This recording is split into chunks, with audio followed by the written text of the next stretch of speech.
Life Unscripted with Kevin Shook. This book that I was reading is called The Fourth Turning, and it talks about how things happen in cycles. So it's basically like every 20 to 25 years, you have these cycles, and it's like a season. So winter, spring, summer, fall. And same thing goes throughout history, American history, and we're in a cycle, and we're in what's called a fourth turning is what the theory is in this book. This book was written back in the late 90s or early 90s, and it predicted a lot of the things that are happening now. So they talk about how we go into a new birth and a new turning, so to speak, in this country, and that follows in 2028 and 2030, and it really does make a lot of sense. So that kind of gave me a little bit of like a calm or a grounding to go, okay, this is interesting because it looks back at how there's different cycles in history, and we're living through I think it's clear as day what we're living through now. Do you know? In the 90s. Really? Yeah, but The Fourth Turning, Strauss and Howe were the two writers, but yeah, definitely a cool book to read. Or just go on YouTube and just put in The Fourth Turning. It's like a 12-minute video on it or whatever, but there's other books and ideas that are based off that, but it's something I found really interesting. It syncs up with a lot of things within finance and everything else. So that's the new one. The Fourth Turning is here, but they wrote a second book, but the first one was written in the 90s. But anyway, that's some direction. It's like, okay, hey, what's going on, man? Like, what's going on in like society? So it shows the patterns and everything else. Basically, it's a cycle, you know. So we're in the winter season where things are dying off. They're fading the way that you knew life.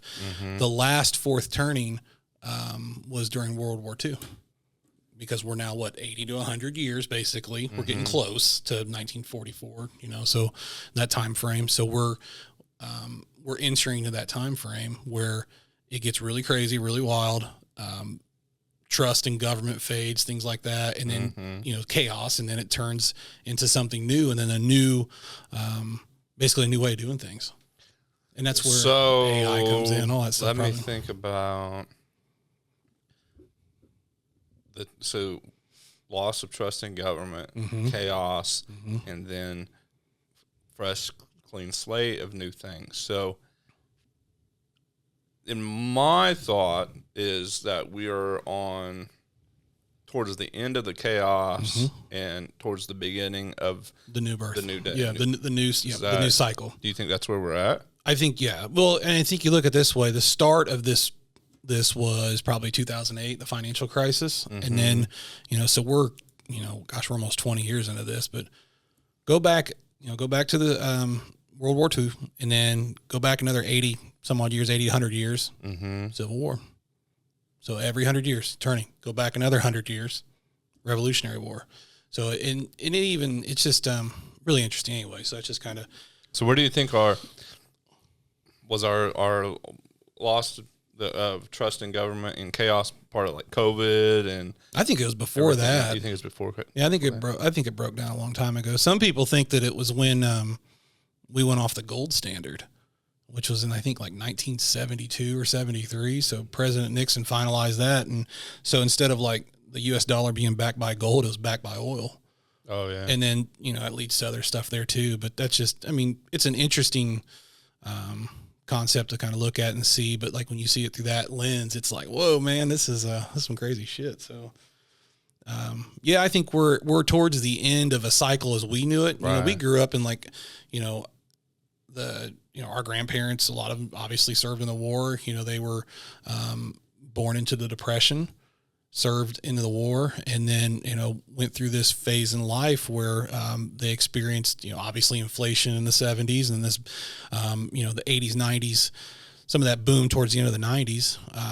And now we're in where we're at. So I think there's a new horizon. There's hope.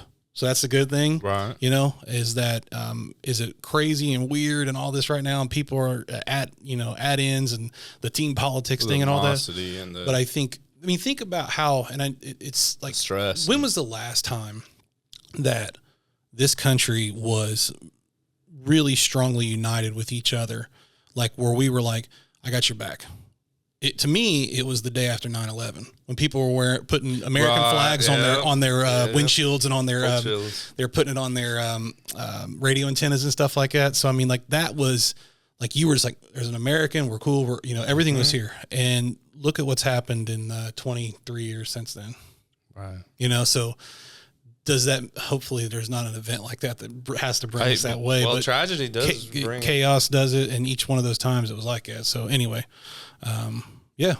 Well, at that point in time, they have no other choice to unite. Yeah, you're forced to.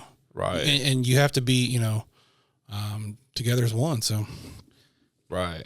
So, and that's even like, on the local level, or the fire that we had, a lot of people showed support from all sides, from all walks of life. Yeah. I mean, you saw how people got united. The same thing when Officer Burton was killed. Mm-hmm. This community came together, and sadly, it's during tragedy. So, will we figure it out? I don't know. I'm cleaning out a house. We're renovating, and there's newspapers. I'm finding from 20, 25 years ago. Finding some that are over 80 years old. Dang. That are like somebody folded these up and put them in a way. So, and what's on the newspapers is the same thing that we're seeing on social media and TV. This tragedy, this person was killed, war, North Korea, all these little hot buttons, right? So all these little things that we're saying right now, it was the same thing in newspapers.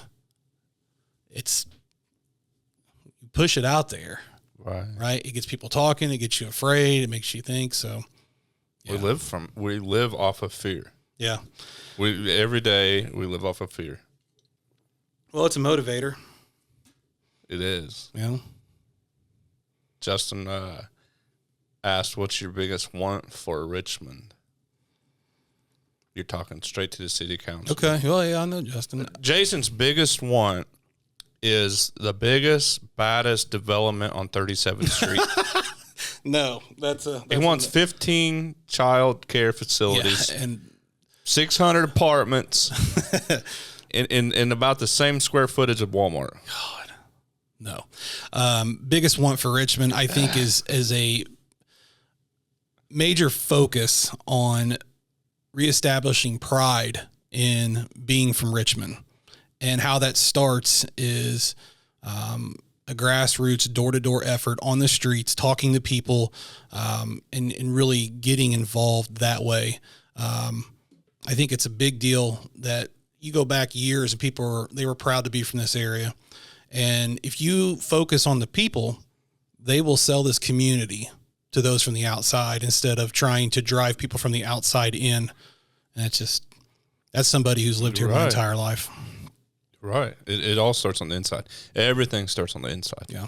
Whether it's development, everything starts on the inside. Well, and we're in that very rare situation where we are connected to that road that runs alongside of our city that has all the people that drive by it, Right. Interstate. So take advantage of those billboards, put arrows that point towards the city that say fun here, activities here, colleges here. There needs to be an effort there. And I think the other thing too would be to have spokespeople for the city and the community that are leaders to be active on social media, on video, answering questions, being out there, not just talking to certain groups, but actually talking to people, because there's a lot of people in the city that still believe in this area, that are hard workers, that, maybe have had a hard knock, or they've had situations, or, they've not been able to punch themselves up.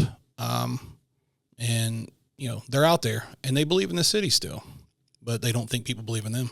That's probably where they get discouraged and don't talk. Yeah. Well, they get afraid and fear.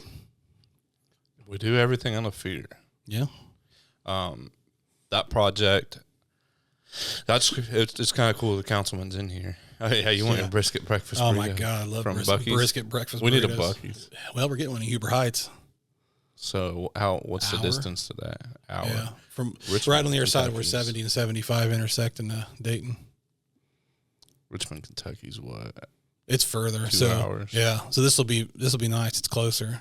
I'll definitely probably go there to get a brisket breakfast burrito. I'll go with you. Yeah. They have the beef jerky maple syrup flavor. You got to stop at a Buc-ee's whenever you travel. Right. I mean, it's insane, but like, it's cool. I made a couple videos when I was there one day, which they were like, "What are you doing?" I'm like, "Never mind." They won't let you, stay there overnight, record all kinds of stuff. I mean, we stayed there overnight once on our way to Florida, just because I was like, I'm not trying to stay in a hotel, trying to drive through it. And You of stayed course, at I didn't. Buc-ee's? Yeah, we slept in the Tahoe. Nice. Yeah, with a CPAP, man. I had those all. It was good. Oh yeah, it you was do good. that. Yeah. I probably should.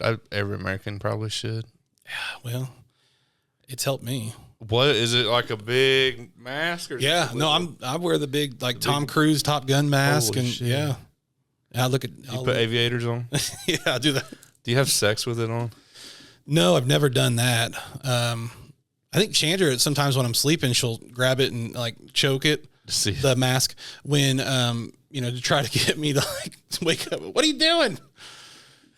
She's mean sometimes. But Justin said, we have great people. Well said. Proud to be from Richmond. yeah. Darth Vader. Yeah, that's for sure. Chandler's, so It's, no, it, does it's she helped have me. one too? No, nope. It hit me hard for a long time. I'd snore like crazy, and obviously I'm heavier, and it just But affected you lost a me. lot of weight. Both Yeah, of you I still have. got something to do, so it's a process. So what have you been doing? Go to Plant Fitness, 3 or 4 days a week, and I try to eat less, obviously, and I've cut drinking out a lot. I think I probably had 6 beers in the past 6 months. Really? So and it's not like anything. yeah. I just have really slowed that part down, because it's like, man, I eat a lot of empty calories and Right. focus on other stuff. So that's been and I cut out a lot of sugar. Life Unscripted with Kevin Shook.